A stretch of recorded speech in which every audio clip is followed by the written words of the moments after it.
A 4-year-old boy wakes up one morning and begins speaking about a carpenter named Jeshua, a man he's never met, in a language he's never learned, from a time 2,000 years before he was born.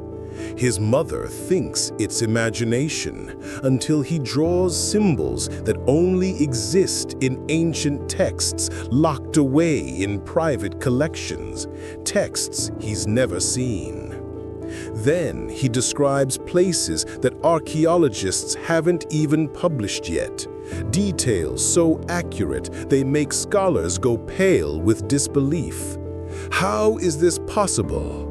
What would you do if your child suddenly remembered a life they never lived? Before we dive into this extraordinary journey, a story that will challenge everything you think you know about memory, souls, and the nature of consciousness itself, take a moment right now to hit that like button if you're ready to question reality with me, and subscribe so you never miss stories that will make you see the world differently. This isn't just a story, it's a mystery that unfolds piece by piece with answers that will leave you speechless. Now, let's begin. The kitchen smelled of burnt toast and brewing coffee when Ezra Thorne stopped mid-bite, his small hand frozen above his plate. Morning light filtered through the curtains, casting golden stripes across the worn wooden table. Marin glanced up from her laptop, expecting another request for juice or a complaint about the crust on his bread. Instead, her son stared at the piece of toast in his fingers with an expression far too solemn for a child who still needed help tying his shoes. "Jeshua used to break it like this," Ezra whispered, his voice carrying a strange weight, as if speaking from somewhere distant and deep. His small fingers pressed into the bread, splitting it unevenly down the middle. He said it made people remember they weren't alone. The coffee mug slipped from Marin's hand, clattering against the saucer. Her heart hammered in her chest as she studied her son's face. Those wide hazel eyes, usually bright with mischief, now seeming older somehow, touched by something she couldn't name. "What did you say, sweetheart?" Her voice came out thin, stretched tight with confusion. Ezra blinked, and just like that, the moment shattered. He was 4 years old again, giggling as he stuffed the torn bread into his mouth, crumbs scattering across his dinosaur pajamas. "Can I have more jam, Mama?" Marin forced herself to breathe, forced her hands to stop shaking as she reached for the jar of strawberry preserves. Jeshua, the Hebrew name for Jesus, a name she'd never spoken aloud in their home, not once in Ezra's short life. After her husband Daniel's death 3 years ago, a sudden aneurysm that stole him in his sleep, she'd abandoned the faith that had failed to save him. Their house held no crosses, no Bibles, no prayers whispered at bedtime. She'd built their world on rational ground, facts, history, evidence. As a comparative religion historian, she studied belief systems the way a surgeon studies anatomy, with clinical distance, no personal investment. So how did her son know that name? She watched him eat, his legs swinging beneath the chair, humming some tuneless melody only children seem to create. Normal, innocent. Yet something had shifted in the air between them, something she couldn't quite grasp or explain away. That night, long after Ezra had fallen asleep clutching his stuffed elephant, Marin sat in her home office, surrounded by towers of books and half-written articles. The blue glow of her computer screen illuminated her face as she typed variations of the same search: children's spontaneous religious knowledge, early childhood Jesus references, unexplained memory phenomena. Nothing satisfied. Nothing explained. She pulled up a photo on her phone from that morning. She'd snapped it without thinking, catching the moment Ezra had torn the bread. His expression in the frozen image made her chest tighten. There was something in his eyes, something she'd missed in real time. Not confusion or playfulness, but recognition, as if he were remembering rather than imagining. A sound from Ezra's room pulled her from her thoughts. A low murmur, rhythmic and strange. Marin moved through the darkened hallway, her bare feet silent on the hardwood floors. His bedroom door stood slightly ajar, and through the crack, she could see his small form curled beneath his galaxy print comforter.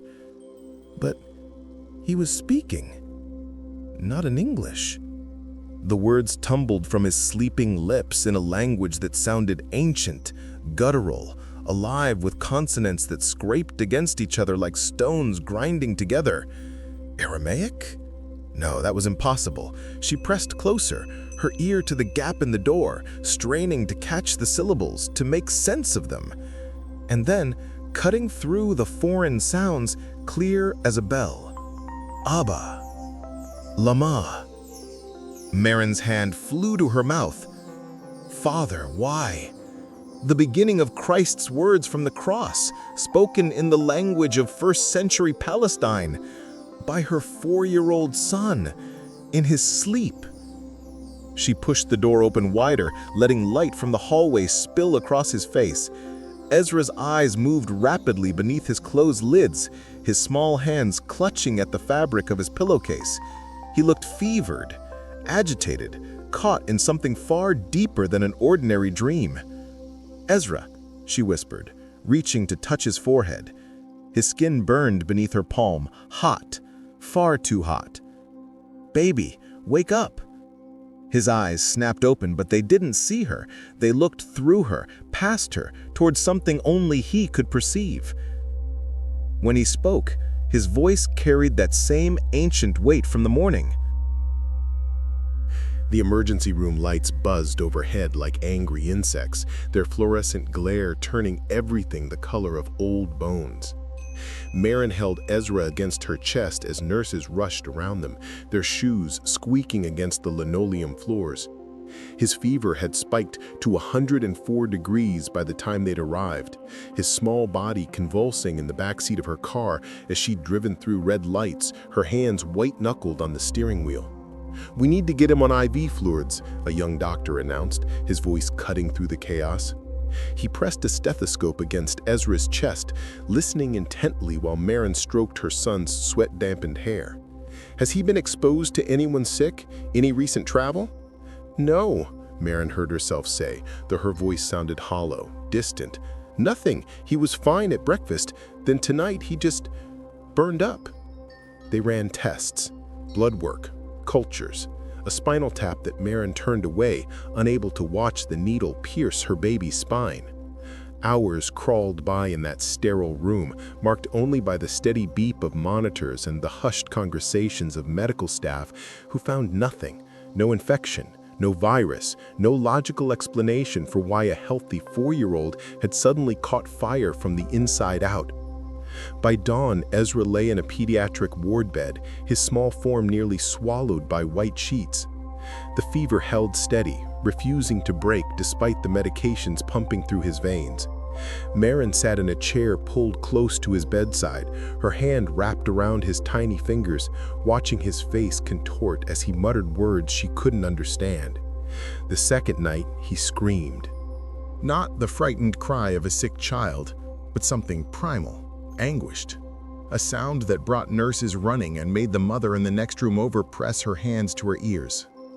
Ezra thrashed against the bed rails, his eyes rolling back, his mouth forming shapes around syllables that belonged to another time, another tongue. "He's seizing!" someone shouted. And then there were hands everywhere, holding him down, adjusting monitors, injecting something into his IV line that made his body go slack. Marin stood frozen against the wall, tears streaming down her face as she watched them work. "Please," she prayed to a god she'd sworn off years ago. "Please don't take him too." On the third morning, as pale sunlight crept through the hospital window, the fever broke. Just like that. As suddenly as it had arrived, it released its grip. Ezra's temperature dropped to normal within an hour, leaving the medical team baffled and Marin weak with relief. The doctors kept him for observation, running more tests that revealed nothing unusual, nothing that explained the mysterious illness or its equally mysterious departure. When Ezra finally opened his eyes, They were clear, focused, eerily calm. He looked at his mother sitting beside him, exhaustion written into every line of her face, and spoke in a voice that sounded too steady, too knowing for a child who just survived 3 days of unexplained fever. "Why did they make him hide, Mama?" he asked again, his small hand squeezing hers. "Jeshua, why did they make him hide what he could do?" Marin's throat closed. She had no answer. She barely had breath. Because her 4-year-old son was speaking about miracles and secrets as if he'd lived them, as if he remembered. Pause right here. Would you believe your child if they remembered another life? Comment, "I believe," if you think some souls carry memories across time. This story gets deeper. Smash that like button and subscribe so you don't miss what Ezra reveals next. Trust me, you'll want to be here for this. The week after they returned home felt like walking through a dream that refused to end. Ezra recovered physically, his appetite returned, his energy bounced back, his laughter filled their small house once more. But something fundamental had shifted. Like a door inside him had been thrown open by the fever, and now things were spilling out that shouldn't exist. He began describing textures Marin knew he'd never touched. The weight of a stone chisel in a child's hand, the rough grain of cedar wood beneath small fingers, the sharp, clean smell of olive oil burning in clay lamps at dawn, casting dancing shadows against limestone walls. The mornings were cold, Ezra said one afternoon, sitting at the kitchen table with his coloring books spread before him. He wasn't coloring. His crayons lay forgotten as he stared out the window at nothing. So cold you could see your breath, even inside. Jeshua's mother would light the lamps before the sun came up. She hummed while she worked. Always the same song. Marin's pen hovered over her notebook where she'd been attempting to grade student papers. Her mouth had gone dry. What did the song sound like, baby? Ezra began to hum. A melody that sounded ancient, modal. Nothing like the children's songs from his preschool or the pop music that occasionally played on her car radio. The tune wound through the kitchen like smoke, carrying with it the weight of centuries. His hands were always covered in dust, Ezra continued, his small fingers tracing invisible patterns on the tabletop. From the wood, from the stone, Jeshua taught me to carve. He showed me how to find the shape hiding inside, how to let it out without breaking it. Who taught you? Marin whispered, though she already knew the answer, had known it since that first morning with the torn bread. Jeshua did, Ezra said simply, looking at her with those two old eyes. In his father's workshop. The wood smelled like cedar and pine. The floor was always covered in shavings that stuck to your feet. Marin closed her laptop with trembling hands. She'd studied comparative religion for 15 years, had written her dissertation on apocryphal texts and suppressed gospels. She knew the academic theories about Jesus' childhood, the silent years the canonical gospels never mentioned. She knew the fragmentary stories from rejected texts, the whispers of miracles and mysteries in a dusty Nazareth carpenter shop. But knowing them as historical curiosities was different from hearing them spoken by her 4-year-old son as lived memories. That evening, after Ezra had fallen asleep, Marin stood in his doorway, watching him breathe. The nightlight cast a soft glow across his face, making him look ethereal, untouchable. She thought about calling someone, her mother, her sister, a therapist. But what would she say? That her son was remembering things from 2,000 years ago? That he spoke of Jesus Christ as a childhood friend? They'd think she'd lost her mind. Maybe she had. She turned to leave, to pour herself a glass of wine and pretend this was all some elaborate stress response, some manifestation of grief she hadn't properly processed. But then Ezra spoke, his voice cutting through the darkness without opening his eyes. "Don't be scared, Mama," he murmured, already half asleep again.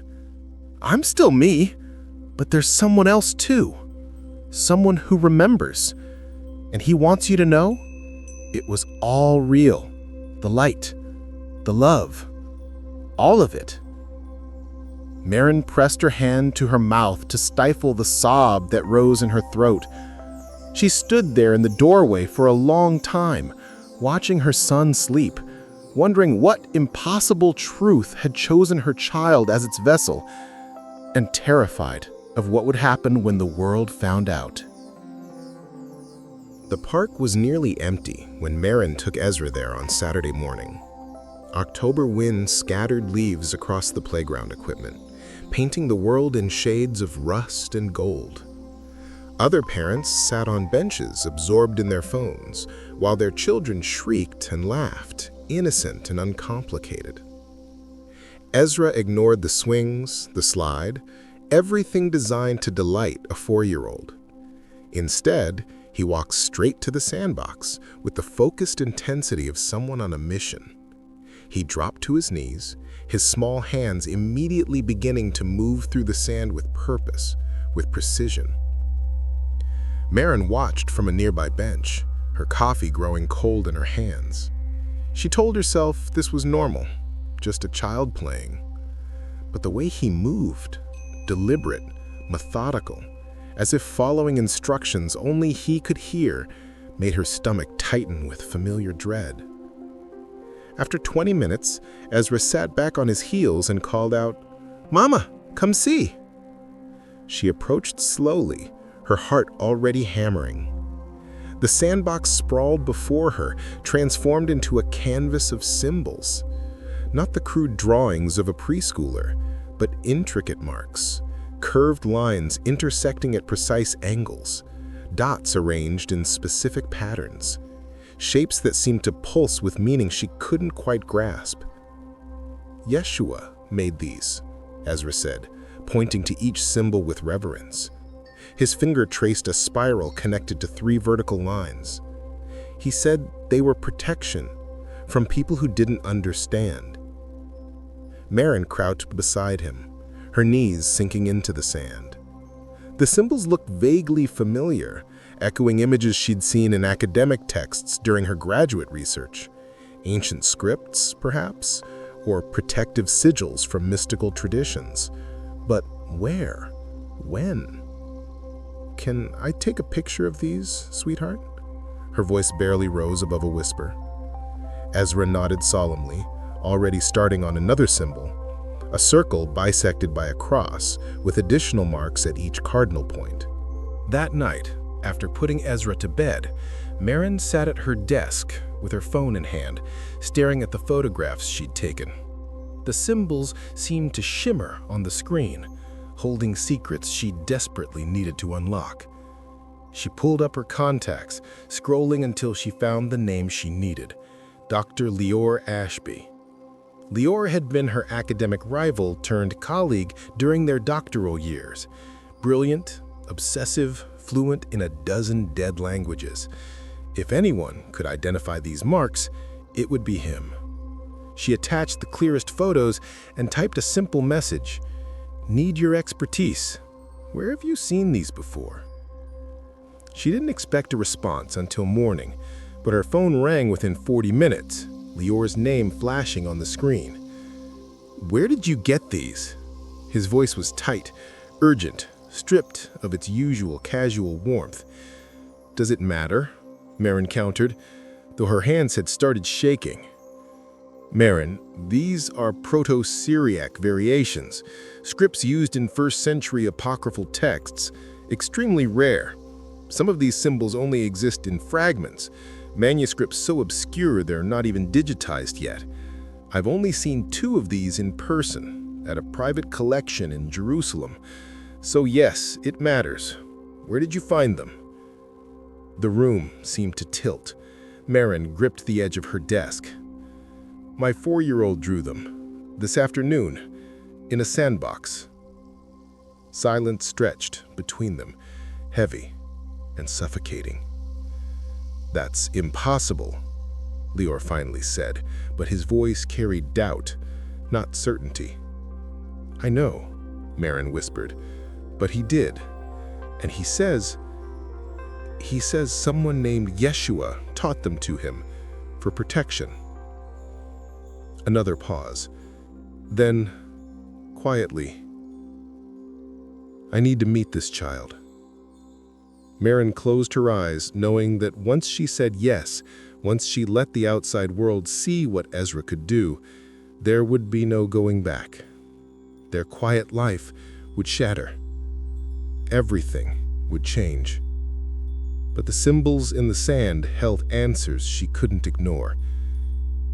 "Come tomorrow," she said. "But Lior, please, discretion." "Always," he promised, though they both knew some secrets were too explosive to contain. Dr. Lior Ashby arrived at 9 the next morning, carrying a leather satchel that looked older than both of them combined. He was tall, lean, with silver threading through his dark hair and eyes that missed nothing. Marin had forgotten how intense his presence could be, like standing near a transformer humming with barely contained electricity. "Where is he?" Lior asked, barely through the doorway. "Playing in his room," Marin said, leading him to the living room. "Lior, I need you to understand, he's just a little boy. Whatever this is, whatever's happening, he's still my son. If this becomes too much—" "I understand," Lior interrupted gently, though his fingers drummed against his satchel with nervous energy. "I'm not here to exploit him, Marin. I'm here because what you've shown me shouldn't exist, and I need to understand why it does." Ezra appeared in the doorway as if summoned, still in his pajamas decorated with cartoon dinosaurs. He studied Lior with that unsettling calm that had become his default expression, then walked directly to him and extended his small hand. "You study old words," Ezra said simply. "Not a question, a statement of fact." Lior's eyebrows rose as he shook the tiny hand. "I do. And I'm told you know some very old words yourself." "Not words," Ezra corrected, settling onto the carpet. "Memories. Words are just how we share them." The next hour passed in a blur that would replay in Marin's mind for years to come. Lior, ever the skeptical academic, started with simple tests disguised as games. He showed Ezra images of various ancient scripts mixed with invented symbols. Ezra identified the authentic ones instantly, dismissing the false ones without hesitation. Then Lior pulled out his notebook and began drawing. "Can you tell me what this is?" Ezra leaned forward, studying the rough sketch Lior had made, a floor plan of some kind. The boy's small finger traced the lines, his face distant, remembering. This was where he worked with his father. The walls were stone, cold in winter, but they kept the workshop cool in summer. There was a window here, he pointed to the eastern wall, that caught the morning light. The wood smelled like cedar. The floor was always covered in shavings that stuck to your feet and made his mother angry when you tracked them into the house. Lior's face had gone pale, bloodless. His hand trembled slightly as he set down his pen. "What is it?" Marin demanded, fear rising in her throat. "This floor plan," Lior whispered, still staring at Ezra, "is from a recent excavation in Nazareth, 1st century dwelling with an attached workshop. The findings haven't been published yet. I only know about it because I consulted on the translation of some pottery shards found on site." He looked at Marin, his eyes wide with something between terror and wonder. "The window faces east, exactly where he pointed." The room fell silent, except for the ticking of the kitchen clock and the distant sound of traffic outside. Marin felt the world tilting again, reality bending under the weight of the impossible. "How does he know this?" Lior breathed. Ezra answered before Marin could. "Because I was there. I helped sweep the shavings. I watched Jeshua's hands shape the wood, watched him learn to see what was hidden inside. His father was strict but kind. His mother worried he spent too much time dreaming and not enough time working." He paused, his small face creasing with sadness. "But Jeshua was different. Even then, even before anyone knew what he would become. Lior sat back on his heels, visibly shaken. He looked at Marin with an expression she'd never seen on his usually composed face. Raw, unfiltered awe mixed with fear. "Marin," he said slowly, "I think we need more people. A team. This is beyond anything I can verify alone." "Who?" Marin asked, though she already knew this was inevitable. "I know a theologian, Orion Hale, controversial but brilliant, and a child psychologist, someone who can ensure we're not harming him in the process." Lior stood, running his hands through his hair. "This could change everything we think we know. Everything." Marin looked at her son, still sitting calmly on the carpet, and wondered if she'd just opened a door that could never be closed. Imagine knowing details about a place you've never been, a life you've never lived. Has something ever felt like a memory you couldn't possibly have? Drop it in the comments. I want to hear your stories. Hit like if this is giving you chills, and subscribe because when that door opens wider, there's no going back for any of them. Orion Hale arrived on a Tuesday evening in early November, when the sky was already dark at 6 o'clock and rain drummed against the windows like insistent fingers. He was younger than Marin expected, maybe 40, with wire-rimmed glasses and the kind of rumpled appearance that suggested someone who forgot to eat when immersed in research. His handshake was firm, his eyes sharp with curiosity barely contained. "Thank you for coming," Marin said, leading him into the living room where Lior was already setting up recording equipment. A woman with kind eyes and graying hair sat on the sofa, Dr. Sarah Chen, the child psychologist Lior has insisted they bring. "I've read Lior's notes," Orion said, settling into an armchair. "And I'll be honest, I came here expecting to debunk this. False memories implanted by a religious parent, perhaps, or a very clever child with an overactive imagination." He paused, pulling off his rain-speckled glasses to clean them. "But Lior doesn't scare easily, and he sounded terrified on the phone." "I'm cautious," Lior corrected from across the room, "not terrified." "You used the word unprecedented 11 times in one conversation," Orion countered with a slight smile. Before Marin could respond, Ezra appeared in the doorway, dragging his stuffed elephant by one worn ear. He surveyed the room full of strangers with the same unnerving composure he'd shown Lior, then walked directly to the coffee table where Lior had spread out several archaeological reference books. Without prompting, without invitation, Ezra began to draw. He used Marin's notepad and a blue crayon, his small hand moving with confidence across the paper. The adults fell silent, watching as lines became shapes, shapes became structures. Within minutes, he'd created a detailed overhead view of a village, small squares representing buildings, thin lines indicating streets, a larger rectangle at the center. Orion leaned forward, his breath catching. "Can you tell me more about this central building? What did it look like inside?" Ezra's eyes grew distant, unfocused, as if seeing through time itself. Stone floors, very cold. The walls had niches carved into them for lamps. It smelled like old smoke and incense. The men stood on one side, the women on the other. Children weren't supposed to fidget, but we always did. A small smile touched his lips. Jeshua got in trouble once for asking too many questions. His mother was embarrassed, but his father looked proud. Dr. Chen spoke for the first time, her voice gentle. "Ezra, when you remember these things, how do they feel? Like a story someone told you, or like something that happened to you?" Ezra considered this, his crayon pausing mid-stroke. "Like both," he said finally. "Like remembering a dream but knowing it was real. Like there's someone inside me who was there, and sometimes he shows me things. Not with words, with feelings, with pictures in my head." "Does it scare you?" Dr. Chen asked. "Sometimes," Ezra admitted, "when the memories are sad, when I remember Elior." The room went still. "Who's Elior?" Marin asked, though dread had already begun pooling in her stomach. The team worked quietly for 3 weeks, documenting everything with the care of archaeologists excavating a fragile tomb.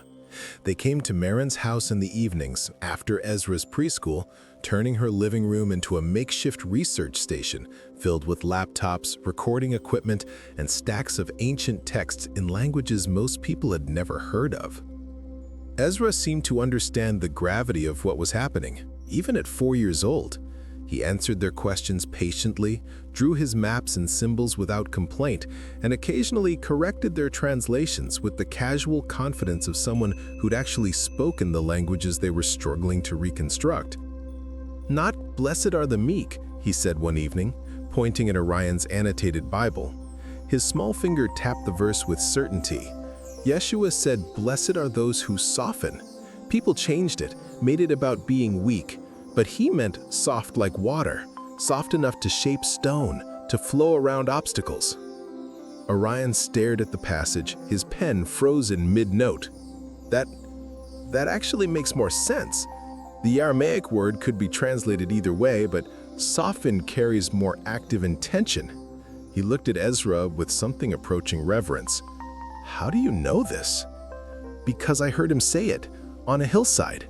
There were so many people. Too many. Everyone pushing to get closer, to hear better. A woman stepped on my foot and didn't notice." Dr. Chen had been monitoring these sessions carefully, watching for signs of stress or psychological fracture. But Ezra remained remarkably stable, more centered, in fact, than many adults she'd treated. "He's integrating the memories remarkably well," she told Marin privately. "It's as if he's always had 2 streams of consciousness and he's learning to navigate between them." But not everyone was handling the revelation with such grace. The leak came on a Thursday. Marin woke to 17 missed calls and a notification that her name was trending on social media. Someone, a lab technician, a grad student, someone who'd seen or heard something, had posted about the miracle child who remembers Jesus Christ. Within hours, the story had exploded across the internet like wildfire in dry brush. By noon, news vans lined their quiet street. Reporters shouted questions through bullhorns. A woman in a flowing white dress had planted herself on their lawn, arms raised to heaven, speaking in tongues. A man with a megaphone declared Ezra the Antichrist. Someone threw a rock through their front window. Marin pulled all the curtains closed and called the police, her hands shaking so badly she could barely hold her phone. Ezra sat in his bedroom, hands pressed over his ears, tears streaming down his face. "Make them stop!" he sobbed when Marin gathered him into her arms. "Make them go away! It's too loud! Too many people! Just like before!" "Before?" Marin whispered, though she already understood. "When they came to see Jeshua," Ezra choked out between sobs. "Everyone wanting something, everyone needing him to be what they imagined instead of who he was. He used to hide in the hills just to breathe, just to remember he was human." Orion and Lior arrived within the hour, fighting their way through the mob outside. They found Marin and Ezra barricaded in the bedroom, the boy withdrawn and silent, his earlier confidence shattered by the weight of attention he'd never asked for. "We need to move him," Orion said urgently. "This is going to get worse, much worse." "Move him where?" Marin demanded, her voice raw with exhaustion and fear. "I have a colleague in Jerusalem, someone who deals with sensitive archaeological matters. He has a private facility, secure.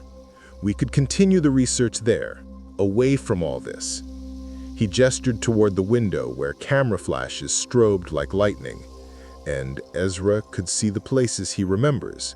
Maybe being there would help him make sense of this. Marin looked at her son, curled small in her lap, his eyes distant and haunted. She thought about the woman on their lawn, the rock through their window, the hungry eyes of reporters who saw her child as a story to be consumed. She thought about what Ezra had said, everyone wanting something, everyone needing him to be what they imagined instead of who he was. "Okay," she whispered, "we'll go." That night, they packed by lamplight, the house dark to discourage the cameras. Ezra placed his stuffed elephant carefully in his backpack, alongside the drawings he had made, maps of a world that had vanished 2 millennia ago, but lived on in his impossible memory. "Will it be better there?" he asked his mother, his voice small and hoping. Marin kissed his forehead, tasting salt from the tears he'd cried. "I don't know, baby, but at least we'll be together." Outside, the crowd grew larger, their voices rising in prayer and protest, in worship and condemnation, all of them convinced they knew what Ezra's memories meant, none of them asking what it cost him to carry them. Jerusalem embraced them like an ancient hand closing around a fragile flame. Lior's colleague, Eli Castan, lived in the old city in a stone house that felt carved from time itself. Its walls were thick enough to muffle the world outside, its courtyard filled with olive trees that whispered in languages older than memory. Eli was in his 70s, with a face weathered by sun and scholarship, eyes that held the kind of knowing that comes from witnessing things academia refuses to acknowledge. He greeted them at his carved wooden door, taking one look at Ezra and nodding as if he'd been expecting this particular child his entire life. "Old soul," he said simply, not as diagnosis, but as recognition. "Come. You're safe here." The first week passed in blessed quiet. Ezra explored the courtyard, touching the ancient stones with reverence, pressing his palms against walls that had stood for centuries. Sometimes Marin would find him standing perfectly still, eyes closed, lips moving in silent conversation with someone only he could perceive. "He's remembering," Eli explained one evening over mint tea served in delicate glass cups. "The land holds memories too. It's helping him access what's buried." "Have you seen this before?" Marin asked, desperate for answers, for context, for anything that made sense of her son's impossible gift. Eli's weathered hands wrapped around his teacup. "3 times in my life. Children who remembered things they shouldn't know. One claimed to have been at the temple when it burned. Another spoke of witnessing the Exodus. And one," he paused, his eyes growing distant, "remembered being present at an execution on a hill outside these walls." Marin's breath caught. "What happened to them?" "They grew up," Eli said quietly, "and forgot. That's what usually happens. The child's mind can hold the impossible because it hasn't yet learned what's meant to be impossible. But as they age, the memories fade, or they fracture under the weight." He looked at her with profound sadness. "Or in rare cases, the person goes mad trying to hold 2 lifetimes in one mind." "How do we prevent that?" Marin's voice broke on the question.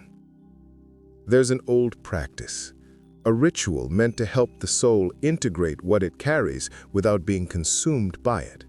Eli set down his tea. "We anchor the memories, give them a place to rest without overwhelming the present self. But it requires returning to the source, to the places where the memories were born." That night, Marin lay awake in the small guest room, listening to the sounds of the ancient city beyond the walls. Distant prayers, footsteps on stone, the eternal rhythm of a place where past and present lived as neighbors. In the room beside hers, Ezra slept deeply for the first time in weeks, and dreamed of a hillside covered in people and a voice saying words that would echo through centuries. "Blessed are those who soften, for they shall reshape the world." The next morning, Eli made arrangements. They would visit Nazareth first. The village Ezra remembered now excavated ruins beneath modern streets. Then the Jordan River. Then, if the boy was ready, the hill where everything changed. "Are you certain he should do this?" Dr. Chen asked via video call, her face pixelated but concerned on Lior's laptop screen. Marin looked at her son playing in the courtyard, finally at peace. "I'm not certain of anything anymore, but if there's a chance this helps him, we have to try." Eli nodded approvingly. Old souls return for a reason. Perhaps Ezra's reason is simply to remember, to bear witness to what was lost. And maybe that's enough. Pause for a second. If you could remember a past life, but it might break you, would you still want to know? Comment "remember" or "forget" and tell me why. Hit that like button if Eli's words just gave you chills, and subscribe because Ezra's journey to those ancient places is about to reveal something that will shatter everything we thought we knew. Nazareth greeted them with construction noise and tourist buses, modernity layered over antiquity like sediment over bone. But Eli knew the hidden places, the excavated sites not yet open to the public, accessible only through academic connections and whispered permissions. They descended into a dig site cordoned off by temporary fencing, where exposed limestone foundations traced the skeleton of what had once been a living village. The air smelled of turned earth and ancient dust. Ezra stood at the edge, his small hand gripping Marin's with sudden intensity. "I know this place," he whispered, and there was fear in his voice now, the fear of confronting something that lived in two times at once. He walked forward without guidance, his feet finding paths between the ruins as if following invisible roads, past the skeletal remains of homes, past what had been a communal oven. He stopped in front of a particular foundation, just stones and shadows to everyone else, and pointed. The tree was here, right here, an old fig tree. Jeshua used to climb it when he needed to think, when his father's expectations were too heavy, when the whispers about him being different got too loud. Ezra's eyes filled with tears. He would sit in the branches and watch the birds and wonder why God had made him so strange. Orion checked his notes, his hands trembling. "There's mention in the excavation report. Petrified root system found in this exact location, estimated to be 2,000 years old. Fig tree." Marin felt the world tilt again, reality bending under the weight of proof stacked upon proof. She knelt beside her son, turning him to face her. "Ezra, are you okay? We can stop if this is too much." But Ezra shook his head, wiping his tears with the back of his hand. "No, I need to remember. He needs me to remember, so it's not forgotten. So people know he was real, not the stories they tell, but the real person, the boy who was scared and lonely and didn't understand why he was different." 3 days later, they stood at the Jordan River, where modern tourists waded in blessed waters, while vendors sold bottles labeled holy water, $5. But Eli led them upstream to a quieter place, where reeds grew thick and the water ran clear over ancient stones. Ezra walked into the river without hesitation, without fear. The water rose to his waist, soaking his clothes, and he stood there for a long moment, perfectly still. Then he submerged himself completely, disappearing beneath the surface. Marin lunged forward, panic exploding in her chest, but Eli's hand caught her arm. "Wait," he said. "Watch." Ezra surfaced, water streaming from his hair, his face transformed. The tension that had lived in his small body for weeks had vanished. He looked peaceful, radiant, as if he'd finally found something he'd been searching for. "I remember," he he said, his voice different now, older, deeper, resonating with something beyond his 4 years.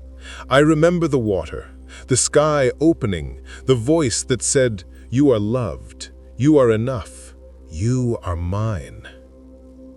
He spoke not as a child recounting another's memory, but as someone who had lived it. The boundaries had dissolved, past and present merged in the river that had witnessed both. "Mama," Ezra said, looking at her with eyes that held galaxies, "I understand now. I'm not Jeshua, but part of him lives in me. Part of what he learned, what he felt, what he knew. It's here." He pressed his small, wet hand to his chest. And maybe that's what he meant when he said we're all connected, that souls are like water. They separate into drops, but they're all the same ocean. That night at Eli's house, as Ezra slept deeply and dreamlessly for the first time since the fever, Marin sat with Orion and Lior in the courtyard under stars that had watched empires rise and fall. "What do we do with this?" Orion asked quietly. "What do we tell the world?" Marin thought of her son's drawings, his words, the impossible knowledge she carried. She thought of the crowds outside their home, hungry for miracles, desperate for proof. "Nothing," she said finally. "We tell them nothing. This isn't for the world. It's for Ezra. And when he's ready, if he's ready, he can decide what it means." The men nodded, understanding. Some truths were too sacred to be shouted. Some had to be whispered, carried quietly, protected like the fragile flame they were. 6 months passed like water finding its level, settling into new patterns that felt both strange and inevitable. Marin and Ezra returned home in the spring, when their quiet street had finally forgotten about miracle children and returned to its ordinary rhythm of lawnmowers and mail trucks. The drawings remained, carefully stored in a fireproof safe in Marin's office. The journals, documenting Ezra's statements, the photographs of symbols, the academic analyses, all of it preserved but hidden, waiting for a future she couldn't yet imagine. Ezra no longer spoke of Jeshua unprompted. The memories hadn't vanished. Marin could see them sometimes in the way he tilted his head while listening to birdsong, or how he touched old wood with particular reverence, but they'd settled into him like sediment, becoming part of his foundation rather than overwhelming his surface. Dr. Chen visited monthly, monitoring what she called the integration process. "He's remarkable," she told Marin during one session. "Most children who experience trauma fragment. Ezra did the opposite. He integrated something impossible and emerged whole." "Is he normal?" Marin asked, though she already knew the word had lost all meaning. "He's extraordinary," Dr. Chen corrected gently, "but he's also 5 years old. He likes dinosaurs and refuses to eat green beans. He has nightmares about monsters under his bed. He's both, and that's exactly as it should be." Orion published an article in an obscure theological journal, carefully worded, academically rigorous, mentioning no names, on the possibility of transgenerational spiritual memory in contemporary children. It sparked debates in universities and monasteries, but without Ezra's name attached, the fire couldn't spread. The Vatican never contacted them again. Father Kor had simply vanished after their return, as if the church had decided some doors were better left closed. Lior sent letters from Jerusalem, filled with updates on new excavations and old texts.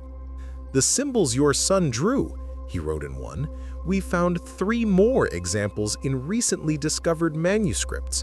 Each time, they appear in contexts describing protection, remembrance, connection.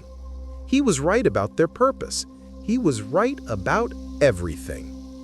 On a Tuesday afternoon in late summer, Marin found Ezra in the backyard, lying in the grass and watching clouds drift across an impossibly blue sky. She lay beside him, their shoulders touching, and for a long moment Neither spoke. "Do you still remember him, Jeshua?" Ezra was quiet, considering. "Yes, but differently now. Like remembering a dream that taught you something important, even if you can't remember all the details." He turned to look at her, his hazel eyes clear and present. He wasn't magic, Mama. He was just a person who learned to see things differently, who learned that love is real. Not just a feeling, but an actual force in the universe, like gravity, but for souls. Marin's throat tightened with emotion. "And why do you think you remember him?" "Maybe so people know he was real," Ezra said simply. "Not the statue in churches, not the painting on walls, but a real person who was scared sometimes, who doubted sometimes, who had to learn how to be what he became."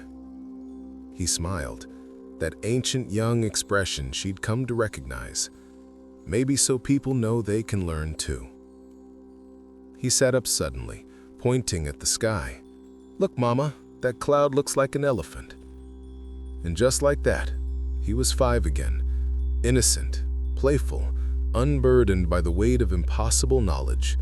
But Marin knew the memories remained, folded carefully inside him, like letters written in a language the world had forgotten how to read. That evening, after Ezra had fallen asleep clutching his stuffed elephant, Marin stood in the doorway of his room and watched him breathe.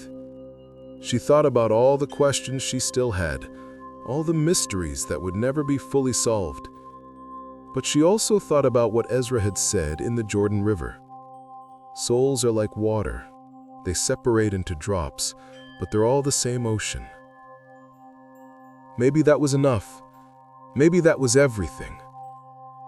In the garden below, wind moved through the trees, carrying whispers of ancient prayers and timeless truths. And somewhere in the space between memory and dream, a carpenter's son smiled, knowing that his story, the real one, the human one, was finally being remembered. Not as legend, not as myth, but as something infinitely more precious, as truth. Yeah, and that's where Ezra's journey brought him. From a mysterious fever that unlocked impossible memories to standing in the very places those memories were born, finally understanding that some truths aren't meant to prove anything, but simply to remind us that the divine was never as distant as we believed. What stayed with you most from this story? Was it the ancient symbols, the archaeological confirmations, or maybe the idea that souls return carrying fragments of wisdom the world forgot? Drop your thoughts in the comments below because I genuinely want to know what resonated with you. And if this story moved something inside you, if it made you question or wonder or feel something profound, do me a favor, hit that like button to help others discover this journey too, and subscribe because we explore stories like this regularly, stories that challenge what we think we know about reality, memory, and the mysteries that connect us all across time. Thank you for staying until the end. Some stories need to be heard completely to be understood, and you just experienced one of them. Until next time, keep questioning, keep wondering, and remember, the most extraordinary truths often come wrapped in the smallest, most unexpected packages.